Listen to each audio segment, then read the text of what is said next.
G'day, it's Stefan Angelini from Angel Advisory. Thanks for coming in for another economic wrap. Today, we're going to talk about emerging markets and the case for emerging markets and how some of the headwinds of 2022 could potentially turn into tailwinds for 2023.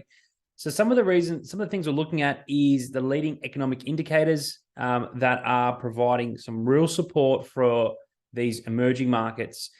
Inflationary pressure and how it's compared in emerging markets versus the larger developed markets, earnings revisions and their performance, as well as valuations for companies over in emerging markets, and pressure from the US dollar and how that might play into the role of the emerging markets performance.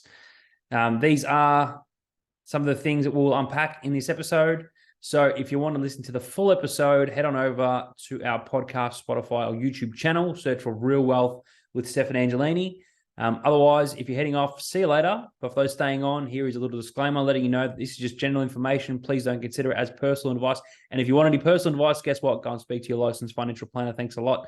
All right, so let's get into unpacking this for you. So there's been a real lot of love for emerging market equities, which you'll see a lot of people starting to invest into. So who are emerging markets? Emerging markets are your China, India, Mexico, Brazil. A lot of these economies that are up and running, they're not considered a developed market. You might see more developed markets as like Australia, the US, a lot of countries over in Europe as well. So why are they turning into tailwinds? So first off, let's go with leading economic indicators are improving. So what they saw is there's still economic growth in a lot of these emerging markets, whereas they see sort of stagnant growth or no growth in a lot of these more developed markets. You might see that the likes of China is reopening. India is still producing a whole lot, and their growth picture is improving so much day by day. Yes, they are still facing issues around COVID, but they do have a lot of pent-up savings in countries such as China. In terms of inflationary pressures being a bit lower in emerging markets as opposed to developed markets, a lot of the emerging markets, central banks didn't see inflation as transitory. Hence, they actually started raising their rates a lot sooner than developed markets did. Therefore, there's not a steep rate increase like you see in like the US and Australia. If you look at the likes of Brazil, so Brazil started raising rates a whole lot earlier than emerging markets did. And now the US interest rate has overtaken the Brazilian interest rate. Brazilian interest rate starting to come off. But also, they've got inflation falling.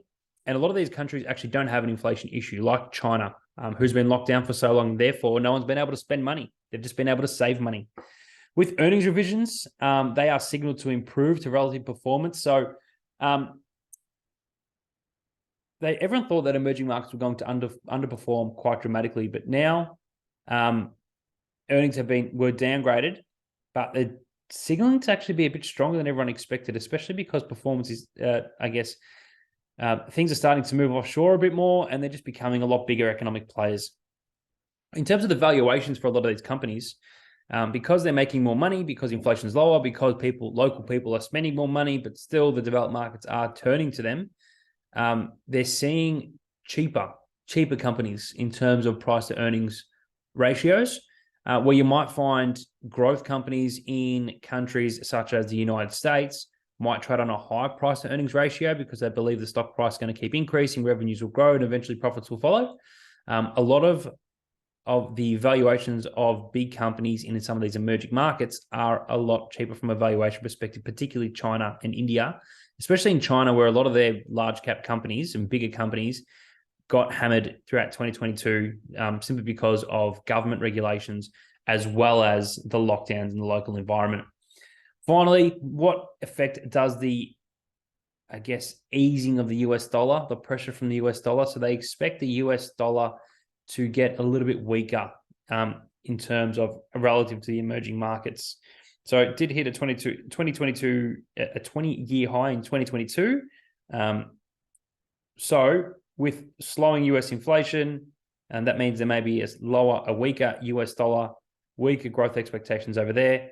And therefore, emerging markets will have a little bit of pressure taken away from them because they won't have that high US dollar.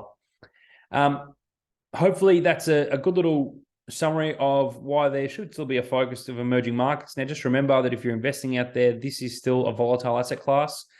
In no way would I actually want to be in an index fund in this don't consider it as advice. But being an index fund means you take the entire index of that emerging market. And as you know, there have been a lot of issues with larger companies in these emerging markets. So just take a cautious approach. Maybe think of using an active manager in this space. Active managers are able to pick and choose who they like. They can go off and kick the tires. They can talk to management, and they can see how much they actually like the performance of the company. And if anything starts to go wrong, they can sell out and get out pretty fast. So that's what we prefer anyway. Go out there, do your own research. And if you need any investment advice, please go on to consult a licensed financial planner. Thanks a lot for listening. I hope you had a good one. Enjoy your day. See ya.